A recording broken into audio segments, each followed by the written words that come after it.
उस लड़की ने अपनी सहेली से अपने एक्स बॉयफ्रेंड को फोन करवाया और उसे स्कूल के दोस्तों के रीयूनियन डिनर पर बुलाया, लेकिन उसने मना कर दिया क्योंकि वो हमारी लड़की को देखना नहीं चाहता था। तो उसकी सहेली उसे मनाती रही और बोली, हम तुमसे मिलना चाहते हैं, इसमें उसका क्या लेना देना, वैसे भी वो तो आ ही नहीं रही है। हमारी लड़की ने बगल से अपनी सहेली को इशारा किया और उसे एक नोट लिखकर दिया कि उसे उसकी तारीफ करनी होगी ताकि वो आने के लिए मान जाए। तब उसकी सहेली ने कहा, हम ब्रिटेन में तुम्हारे अनुभव से फायदा उठाना चाहते हैं क्योंकि हम सब में तुम ही अकेले ऐसे हो जिसने विदेश में पढ़ाई की है, प्लीज आ जाओ। और जाहिर है क्योंकि उसे अपनी तारीफ सुनना बहुत पसंद था, वो मान गया और उसने सच में आने का फैसला कर लिया। इस बीच उसकी दूसरी गर्लफ्रेंड, जिसे वो बस लटकाए हुए था, उसके साथ डिनर पर आना चाहती थी, लेकिन उसने मना कर दिया और कहा, ये लोग तुम्हारी लीग के नहीं हैं और तुम्हें ये पसंद नहीं आएंगे, ये सब गरीब हैं। वो बोली, लगता है तुम मुझसे सच में प्यार नहीं करते, तुम मुझे अपने दोस्तों से नहीं मिलवाते और ना ही अपने परिवार से। तो उसने अपना पसंदीदा काम किया, खुद को बेचारा दिखाना, और कहा, मेरे पिताजी अस्पताल में हैं और उनकी हालत बिगड़ती जा रही है, हम तो इस चक्कर में अपनी एक किडनी तक गंवाने की कगार पर हैं। उस बेचारी लड़की का दिल पिघल गया और उसने अपना क्रेडिट कार्ड निकालकर कहा, इसे ले लो और तुम्हारे पिताजी को जिस भी चीज की जरूरत हो उसके लिए इसका इस्तेमाल कर लो। खैर, रीयूनियन डिनर की रात आ गई और वो वहां जाकर अपने पुराने क्लासमेट से मिला। वे सब बैठे हुए थे और खूब मजे कर रहे थे, लेकिन अचानक उसने पूछा, लिन क्यों नहीं आई? उसके क्लासमेट्स ने कहा, उसे भूल जा यार, जब से उसने तुझे छोड़ा है ये साफ है कि वो किसी अमीर लड़के के साथ चली गई है। ठीक उसी पल मिंग और हमारी लड़की अंदर आए। उन्हें उनके आने की उम्मीद नहीं थी। जाहिर है उसे इस पर यकीन नहीं हुआ और उसने कहा कि वो उसके लिए खुश है क्योंकि उसे आखिरकार अपना सच्चा प्यार मिल गया है। उसने कहा, साफ है जो पानी मैंने तुम पर फेंका था वो काफी नहीं था, मुझे तुम्हें किसी और ज्यादा सख्त चीज से मारना होगा। और उसने अपनी सहेली से उसे बेनकाब करने के लिए प्रेजेंटेशन चलाने को कहा। फिर ऐलान किया कि जब तक वे साथ थे वो अपनी पढ़ाई के लिए उससे पैसे लेता रहा था, और तो और उसे उसकी यूनिवर्सिटी से निकाल दिया गया था, तो वो वहां कैसे पढ़ता रहा जब तक कि उसके कोई जान पहचान वाले ना हो। जान पहचान वाले जैसे कि उसे धोखा देकर किसी अमीर लड़की के साथ चक्कर चलाना। ठीक उसी पल उसकी दूसरी गर्लफ्रेंड अंदर आई और बोली, अच्छा जहां तक तुम्हारी बात है, तुमने मुझे 3 साल तक अपने साथ रखा और मुझे बेवकूफ बनाती रही, तुम धोखेबाज, झूठे, गद्दार। और सबके सामने उसकी पूरी तरह से बेइज्जती हो गई। वो हमारी लड़की और उसकी सहेली पर इल्जाम डालता रहा, ये दावा करते हुए कि वे ही उसे फंसाने की कोशिश कर रहे थे और उसने अपनी गर्लफ्रेंड के जाने से पहले उसके पीछे भागने की कोशिश की, लेकिन उसने उसे मारा। और सच कहूं तो मैं आपको बताना चाहता हूं कि ये आर्मिन ही था जिसने अपनी सहकर्मी को सच जानने में मदद की थी। उसने उसे एक खाली क्रेडिट कार्ड दिया था और उससे कहा था, तुम्हारा बॉयफ्रेंड तुमसे जल्द ही पैसे मांगेगा। उसने भी हमारी लड़की को धन्यवाद दिया और उसे गले लगाया। तो वे सब साथ में घर जा रहे थे। उस समय उस लड़की ने उसकी मदद के लिए उसे धन्यवाद दिया। उसने उससे कहा, धन्यवाद की कोई जरूरत नहीं है। उसने उसकी मदद इसलिए की थी क्योंकि उसका अपना भी एक मकसद था, और अब जबकि उसने अपना मकसद हासिल कर लिया था तो वो उसके साथ और भी ज्यादा मेहनत कर सकता था। गेम सिस्टम ने उसे बताया कि हीरो की उसके लिए तारीफ यानी एडमिरेशन बढ़कर 65% हो गई है, और जाहिर है ये सुनकर उसकी दिल की धड़कनें तेज हो गई। लेकिन चूंकि वो दूसरी तरफ मुड़ चुका था इसलिए उसने कहा, मुझे गलत मत। अगले दिन वे दोनों साथ में पार्क में टहल रहे थे, तभी उसकी नजर एक सीसॉ पर पड़ी और उसने कहा, चलो हम दोनों मिलकर इस पर झूला झूलते हैं। वो दाईं ओर बैठा और वो बाईं ओर, और जैसे ही वो अपनी तरफ नीचे झुका वो फिसलकर सीधे उसके ऊपर आ गिरी। वो चौंक गया, उसे सचमुच ऐसी लैंडिंग की उम्मीद नहीं थी। उसने कहा, मुझे बहुत अफसोस है, सच कहूं तो मेरा ऐसा कोई इरादा नहीं था। और वो उठकर नीचे उतरने की कोशिश करने लगी, लेकिन उसे लगा कि वो सीसॉ पर अपना वजन नीचे की ओर नहीं खिसका पा रही है। खैर, घर जाते समय उसने बताया कि वो रात का खाना खाने के लिए घर जा रही है, लेकिन उसने देखा कि वो ठीक उसके पीछे पीछे चला रहा है। उसने पूछा, तुम मेरा पीछा क्यों कर रहे हो? उसने कहा, मैं तुम्हारे साथ रात का खाना खाने आ रहा हूँ। जैसे ही वो उसके घर पहुंचा उसकी बहन वहीं मौजूद थी, और उसकी बहन जो स्वभाव से काफी चंचल थी, उसके देखते ही उसके चारों ओर चक्कर लगाने लगी और हमारी लड़की के कान में फुसफुसाकर बोली, मुझे ये लड़का पसंद आया, काफी हैंडसम लग रहा है। जाहिर है उसने ये सुन लिया था, लेकिन वो तब तक एकदम शांत बना रहा जब तक कि उन्होंने उसके पिता को जमीन पर फिसली हुई एक मछली मछली का पीछा करते हुए नहीं देख लिया। वो वहीं रुका और उन सबके साथ रात का खाना खाया।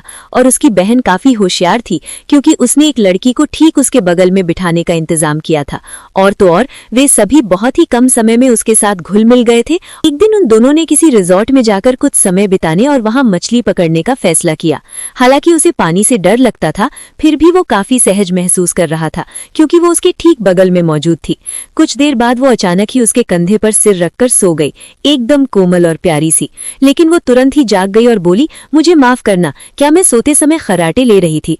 उसने कहा, भला तुम उन 2 मिनटों। अगले दिन बाजार में अपने सैनिटरी प्रोडक्ट्स लॉन्च करने से पहले उन्हें दिखाने के लिए एक प्रदर्शनी थी। वो उससे मिलने आया और बोला, तुम्हें क्या लगता है काम के बाद हम साथ में डिनर करें? लेकिन वो व्यस्त होने का बहाना बनाती रही, क्योंकि जाहिर है उसे डर था कि उसके लिए उसकी भावनाएं और गहरी हो जाएंगी। ये समझा जा सकता है, दिल तो दिल होता है। अगले दिन जब वो अपनी बहन के साथ घर से निकल रही थी तो उसने अपनी बहन से कहा, मैं तुम्हें पहले स्कूल छोड़ दूंगी। लेकिन उसकी बहन ने मना कर दिया और हमारे मिन की तरफ इशारा किया। वो वहीं खड़ा उनका इंतजार कर रहा था और बोला, मैंने आज स्कूल से छुट्टी ले ली है और तुम्हें भी काम पर जाने की जरूरत नहीं है। फिर मिंग ने कहा, मुझे पता चला है कि तुम्हारी बहन को अपना स्कूल पसंद नहीं है और वो कोई नया स्कूल ढूंढ रही है, इसलिए मैंने कुछ स्कूलों की लिस्ट बनाई है जहां हम अभी जाकर देख सकते हैं। उसी पल पास से गुजरती हुई एक महिला ने हमारी लड़की की बहन से पूछा, क्या ये तुम्हारी बहन का बॉयफ्रेंड है जिसके साथ तुम बाहर जा रही हो? उसने उन्हें आशीर्वाद दिया और आगे बढ़ गई और वे सब उसकी बात सुनकर हैरान परेशान वहीं खड़े रह गए। खैर, उसके बाद वे वापस कार में बैठ गए और आर्मेन उन्हें वे स्कूल दिखाता रहा जिनके बारे में उसने रिसर्च की थी। लेकिन उसकी बहन ने उसे बताया कि वो ऐसा स्कूल ढूंढ रही है जिसके पास कोई ऐसी जगह हो जहाँ अच्छा खाना मिलता हो। उसने कहा, ये तो बिल्कुल बेतुकी बात है, खाने का इससे कोई लेना देना नहीं है।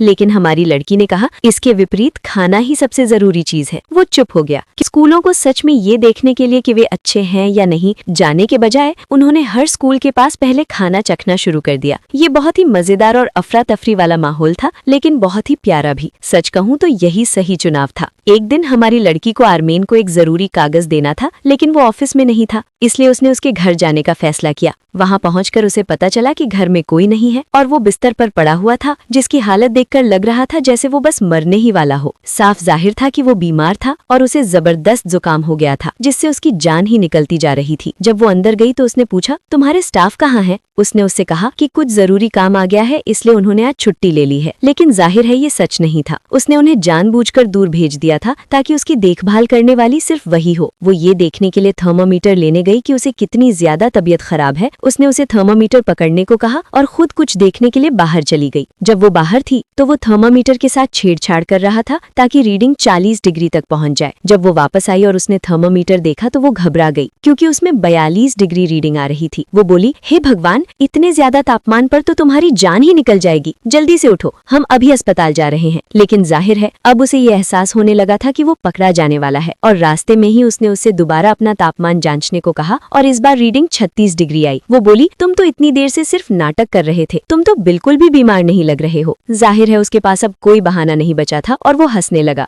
अचानक उनकी कार खराब हो गई तो वो ये देखने के लिए बाहर निकला कि क्या गड़बड़ है और सचमुच उसे खांसी आने लगी। इस बार उसे सचमुच जुकाम हो गया था, तो वो उसे जल्दी से घर ले गई और जब उसने उसका तापमान जांचा तो वो 39 डिग्री था। वो उसके लिए खाना बनाने लगी और उसकी देखभाल करने लगी ताकि वो अपनी दवा ले सके, और उसने जिद की कि वो अगली सुबह तक वहीं रुकेगी ताकि ये पक्का हो जाए कि अब वो ठीक है। उसने उससे कहा, मुझे तुम्हें इस तरह बिस्तर पर पड़ा देखना बिल्कुल अच्छा नहीं लगता, तुम्हें उठकर थोड़ा बहुत चलना फिरना चाहिए। और अचानक वो उसे जबरदस्ती बिस्तर से खींचकर उठाने लगी। तभी उसने उसे अपनी तरफ खींचा और दीवार से सटा दिया। वो बहुत ज्यादा घबरा गई। बोली, लगता है अब तुम्हारी तबीयत ठीक हो रही है, मैं अब चलती हूँ। बिल्कुल उसकी आदत के मुताबिक जब भी वो घबरा जाती है तो वो उससे दूर भागने लगती है। इस तरह तो हम कहीं भी नहीं पहुँच पाएंगे। उस रात हमारी लड़की ने घर में किसी को देखा और घबराकर बाहर भागी और बोली, जल्दी करो, घर के अंदर कोई चुपके से घूम रहा है। वो उसके साथ नीचे गया ये देखने के लिए कि कहीं कोई चोर तो नहीं है, और जब वे नीचे पहुंचे तो उन्हें उसकी हाउसकीपर मिली, जो साफ तौर पर कुछ कपड़े लेने के लिए चुपके से अंदर आई थी और कुछ नहीं। हमारी लड़की को राहत महसूस हुई और उसने सोचा, बहुत बढ़िया, अब तुम मेरे साथ रहो और मेरी देखभाल करो, क्योंकि वो बीमार है। लेकिन हमारा मिंग अपनी हाउसकीपर को मना करने और चले जाने का लगातार इशारा कर रहा था और लड़की ने उसे रंगे हाथों पकड़ लिया कि वो सिर्फ उसे अपने साथ घर में रखने के लिए नाटक कर रहा था। अगले दिन उसने उसका नाश्ता और दवा तैयार कर ली और अपना नाश्ता करने करने चली गई, लेकिन देखा कि गेम सिस्टम उसे बता रहा था कि वो आलसी हो गई है और कहानी में अपना काम ठीक से नहीं कर रही है। नए मिशन के लिए उसे आराम करने के बजाय उसके कपड़े काटने और कहानी को ठीक से आगे बढ़ाने की जरूरत थी, वरना उसे सजा मिलती। इसलिए वो काम करने के लिए उठी। उसे सोता हुआ छोड़कर उसके कपड़े काटने की कोशिश की, लेकिन वो अचानक जाग गया और पूछा, तुम क्या कर रही हो? उसने लाखों बहाने बना दिए। एक बार वो कैंची लेकर अंदर आई और बोली, यहाँ एक ढीला धागा है, लाओ मैं इसे तुम्हारे लिए काट देती हूँ। लेकिन जाहिर है उसने साफ मना कर दिया। एक बार वो उसके लिए कपड़ों का एक नया सेट लाई और बोली, चलो अपने कपड़े बदल लो, तुमसे बहुत बुरी बदबू आ रही है, तुम तो मर ही जाओगे। और उसने उसके कपड़े उतरवाने की कोशिश की। लड़के को जरा भी अंदाजा नहीं था कि वो पुराने कपड़े जानबूझकर लाई थी, जब तक कि उसने आखिरकार उसे फिर से सुला नहीं दिया और चुपके से अंदर आकर उसके कपड़े नहीं काट दिए। वो जाग गया और उसे खींचकर बिस्तर पर ले आया। वो हैरानी से अपना मुंह हाथों से ढक कर रह गई। कहानी ठीक वैसे ही आगे बढ़ रही थी जैसे गेम सिस्टम चाहता था, लेकिन उसने उसके हाथ हटाए और उसकी तरफ झुका। वो इस मौके को हाथ से जाने नहीं देना चाहता था। अगले दिन ऑफिस में पानी डालते हुए वो उसके करीब आया और बोला, मुझे अभी तक तुम्हारा जवाब नहीं मिला है। जाहिर है वो जानना चाहता था कि क्या वो उसके साथ रहेगी, लेकिन उसने नासमझी का नाटक किया और काम के बारे में बात करने लगी। उसने कहा, नहीं, मैं तुम्हें बताता हूँ, तुम अच्छी तरह जानती हो कि मैं किस बारे में बात कर रहा हूँ और मैं जितनी जल्दी हो सके तुम्हारा जवाब सुनना चाहता हूँ। एक दिन कंपनी में उसने देखा कि मिंग के पिता अंदर आए और उस पर चिल्लाने लगे क्योंकि उनके बेटे की तस्वीर सैनिटरी प्रोडक्ट्स के विज्ञापनों में छप गई थी। उन्होंने पूछा कि ये शानदार आइडिया किसका था। उसने उन्हें बताया कि ये उसी का आइडिया था और वो देख सकती थी कि बिक्री बढ़ रही है, इसलिए उसे समझ नहीं आया कि वो नाराज क्यों थे। उसी पल हमारा मिंग उसकी तरफदारी करने के लिए वहाँ पहुँच आया, लेकिन उसके पिता उस पर भी चिल्लाते रहे और असल में अंत में उसी ने मिंग का बचाव किया और उसके पिता से कहा, आप उसे कंट्रोल नहीं कर सकते, आपको उसे अपना बिजनेस वैसे ही चलाने देना होगा जैसा उसे सही लगता है। उसी समय गेम सिस्टम ने उसे बताया कि हीरो की तारीफ की रेटिंग 87% से बढ़कर 88% हो गई है। और ठीक उसी समय मिंग की सेक्रेटरी ने उसे फोन करके बताया कि हमारी लड़की की बहन अचानक स्कूल से गायब हो गई है। वे तेजी से उसे ढूंढने के लिए बाहर निकले और जब उन्हें जमीन पर उसका बैग मिला तो हमारी लड़की को याद आया कि उसकी बहन ने उसे एक दिन पहले क्या बताया था कि उसके एक्स बॉयफ्रेंड ने उसे फोन किया था और उसके पास वापस आना चाहता था। उसे शक हुआ कि उसी ने उसकी बहन को अगवा किया है। आखिरकार उन्हें पता चल ही गया कि वे कहाँ हैं और हमारी लड़की ने अकेले अंदर जाने की जिद की क्योंकि उसका एक्स बॉयफ्रेंड मानसिक रूप से अस्थिर था और अगर वो मिंग को देख लेता तो उसे गुस्सा आ जाता।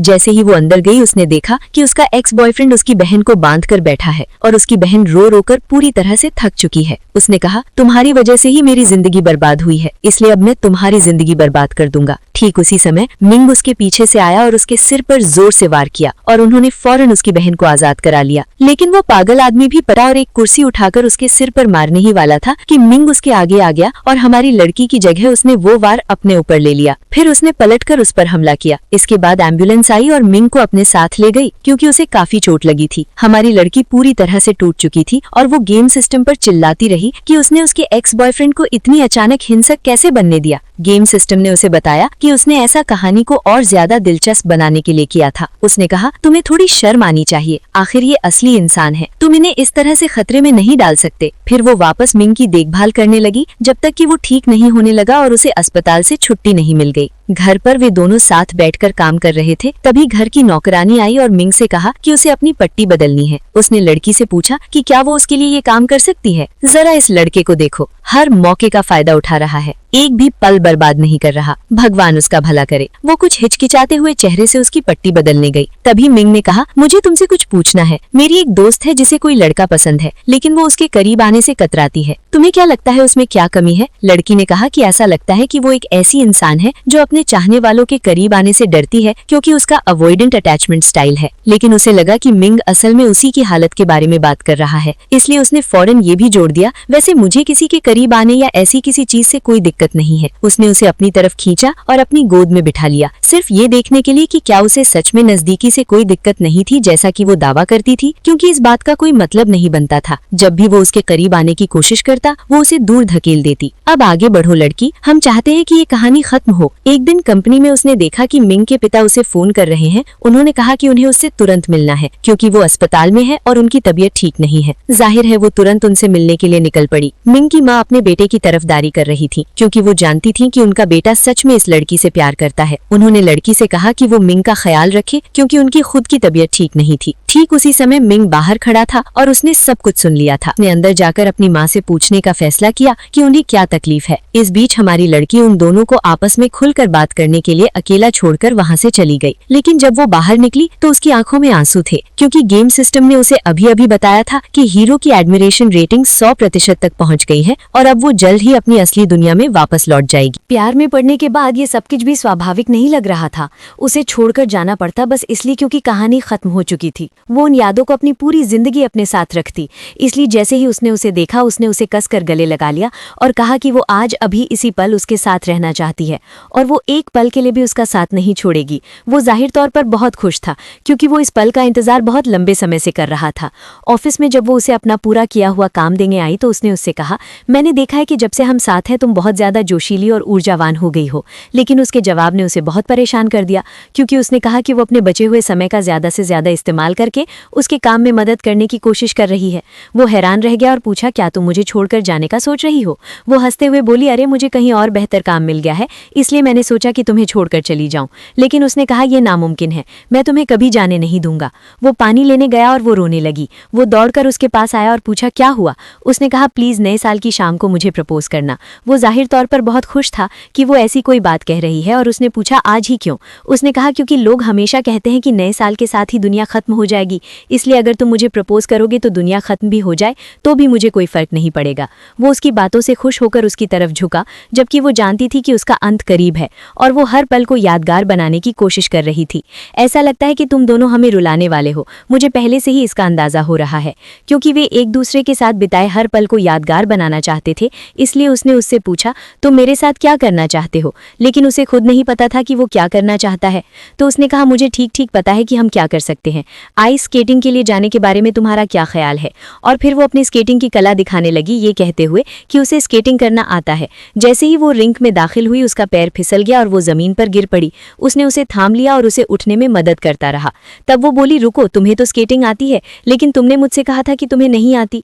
वो बोला, जाहिर है कहानी की मांग ही यही है पगली, ताकि तुम किसी की बाहों में गिर सको। नए साल की शाम को वो अपने दोस्तों के साथ जमा थी और वे सब उसे उकसा रहे थे कि वो अपनी बाकी की जिंदगी उसी के साथ बिताए।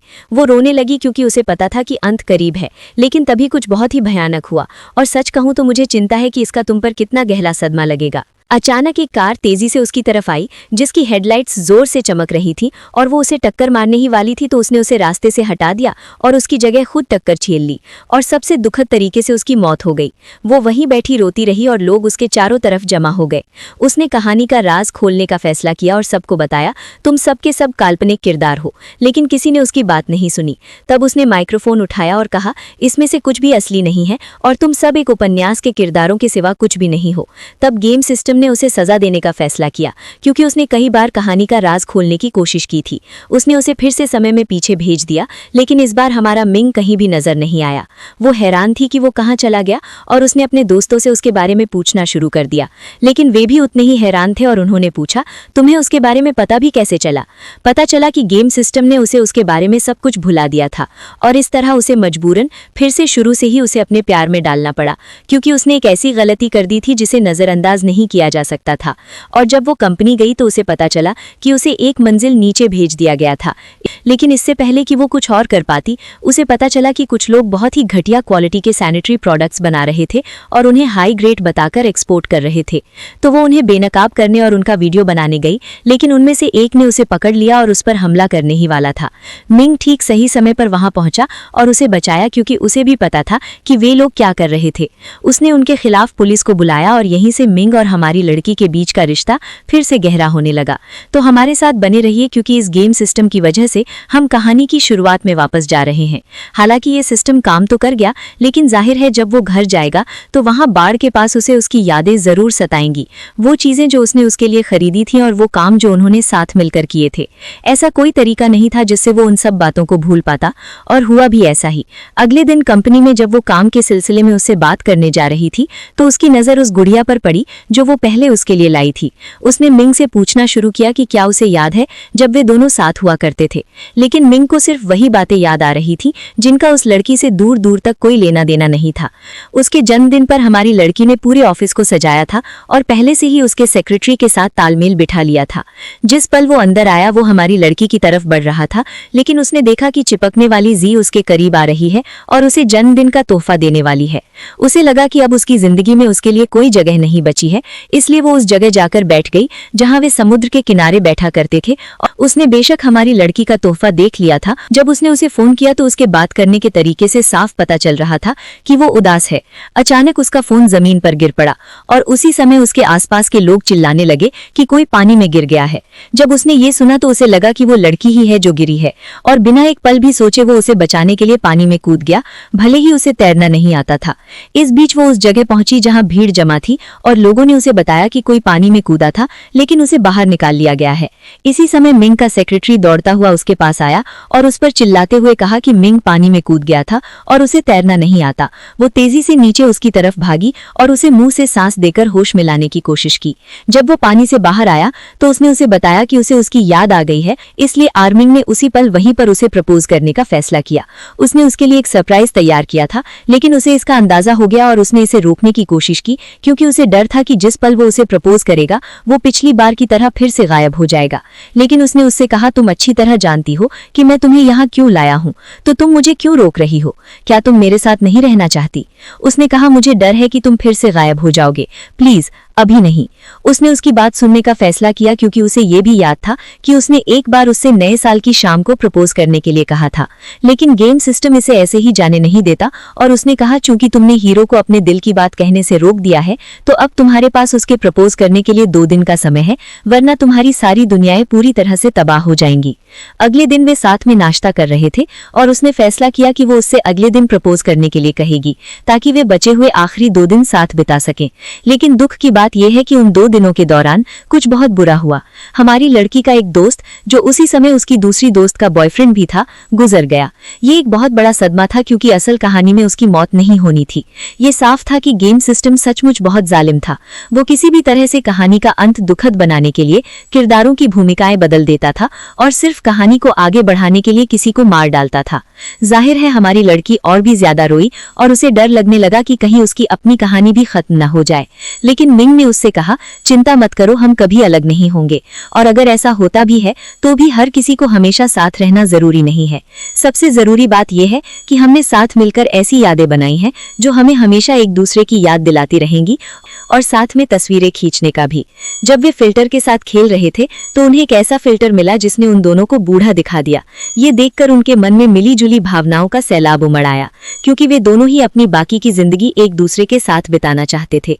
फिर वे साथ में एक अम्यूजमेंट पार्क गए और जब वो उसकी तस्वीरें खींच रहा था तो वो अचानक उसके कैमरे के व्यू फाइंडर से गायब हो गई। जब उसकी आंख खुली तो उसने पाया कि वो वापस अपनी ही दुनिया में पहुंच गई है, ठीक उसी कंपनी में जहां वो एक लाइव स्ट्रीमर के तौर पर काम करती थी। उसकी आंखों में आंसू थे। वो उठी, तेजी से बाहर निकली और नीचे अपने मैनेजर को देखा। उसने मैनेजर से पूछा कि कंपनी को संभालने के लिए कौन आ रहा है। मैनेजर ने जवाब दिया, तुम्हें किसने कहा कि कोई कंपनी को संभालने आ रहा है?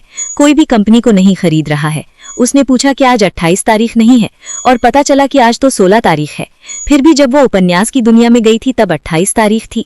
वो हैरान थी कि वो उम्मीद से पहले वापस क्यों आ गई, लेकिन उसे इससे कोई फर्क नहीं पड़ा, क्योंकि अब उसे बस उसे ढूंढने की फिक्र थी।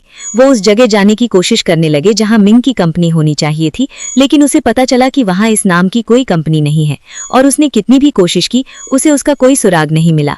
इससे उसे लगा कि उनकी कहानी खत्म हो गई है और वो उसे कभी नहीं देख पाएगी। इस बीच मिंग दूसरी जगह पर था और उसे ढूंढने के लिए पक्का इरादा किए हुए था। फिर एक दिन उसे एक डिलीवरी मिली और वो एक मॉडल हवाई जहाज था जिसके बारे में दुनिया में उसके और मिंग के अलावा कोई नहीं जानता था। वो सचमुच एक पागल औरत की तरह उसे ढूंढने के लिए बाहर निकली और रास्ते में उसे अपनी दोस्त मिली जो अपने बॉयफ्रेंड के साथ टहल रही थी। यानी शुक्र है कि कम से कम वो इस दुनिया में तो मौजूद था। इससे उसके चेहरे पर मुस्कान आ गई। जब वो उस पते पर पहुंची जो चिट्ठी में लिखा था तो उसने खुद को ठीक उसी म्यूजियम में पाया जहां वो नॉवेल में पहली बार मिंग से मिली थी, और जिस पल उसने अंदर कदम रखा वो सामने आकर उसे हैरान कर दिया। उसने कहा, तुम जहां भी जाओगी मैं तुम्हें ढूंढ लूंगा, और उसने सचमुच अपना ये वादा निभाया था।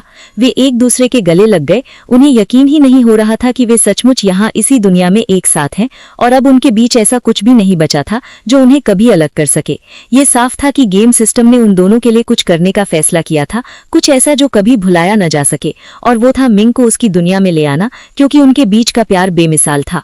और इसी के साथ हम अपनी समरी के अंत तक पहुंच गए हैं। मुझे उम्मीद है कि आपको ये पसंद आई होगी और कमेंट्स में अपने विचार शेयर करना ना भूलें। मेरी ओर से प्यार भरा अलविदा।